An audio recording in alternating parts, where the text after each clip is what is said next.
La Maison de la Francophonie de Montréal, c'est une initiative qui a maintenant une année, qui commence à voir le jour avec le petitjournal.com édition de Montréal, et puis aussi le petitjournal.com édition francophonie, ce qui en fait se traduit par le petitjournal.com /Montréal ou le petitjournal.com /francophonie.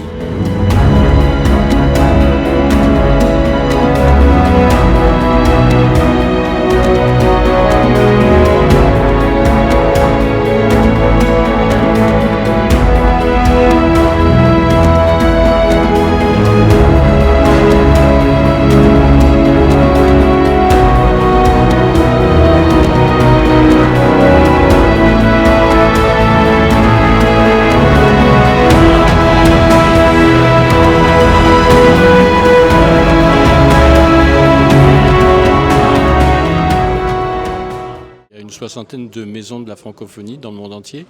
Le réseau international des maisons de la francophonie se trouve à Ottawa et la maison de la francophonie de Montréal est actuellement en voie de développement ici à Montréal, principalement avec l'UQAM et son projet de revitalisation du quartier latin. Voilà, c'était donc l'année dernière, au mois de novembre, ça a été le lancement. On a annoncé une année de projection mensuelle de films consacrés autour de l'Afrique. Et c'était donc la première projection de ce cycle 2026. Alors, on est très contents. Je crois que le documentaire a été jugé intéressant, vraiment passionnant pour tous les gens qui sont intéressés par les questions d'éthologie et d'écologie. L'éthologie, c'est donc la science du comportement animal dans leur environnement, et l'écologie, c'est donc l'environnement lui-même, on pourrait dire.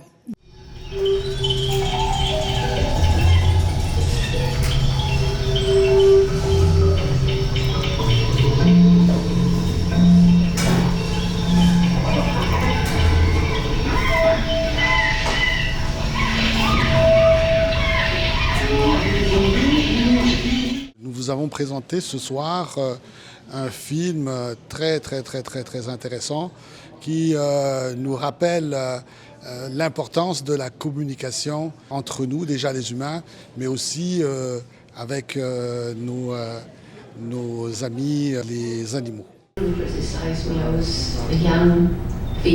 J'étais une jeune femme sans expérience. Mes observations ne pouvaient pas être crédibles. Je prêtais trop d'émotions humaines aux animaux. Alors la communauté scientifique mal à l'aise n'a rien voulu savoir. Les réactions ont été très agressives. Au cours de ces 40 années, nous avons établi combien chimpanzés et humains se ressemblent. On peut imaginer qu'un jour, un chimpanzé se tournera vers nous pour nous demander « Ne voulez-vous pas m'inclure dans votre sphère de compassion ?»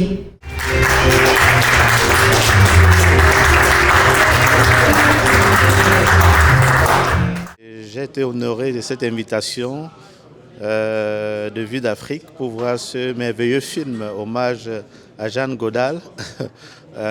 Déjà, j'étais tellement surpris parce que je ne savais pas que mon père, si je peux le dire ainsi, parce que j'ai été 3 fois déjà sélectionné au Festival Vue d'Afrique, Gérard, voilà, était réalisateur, voilà, donc j'ai été surpris de voir cette belle œuvre.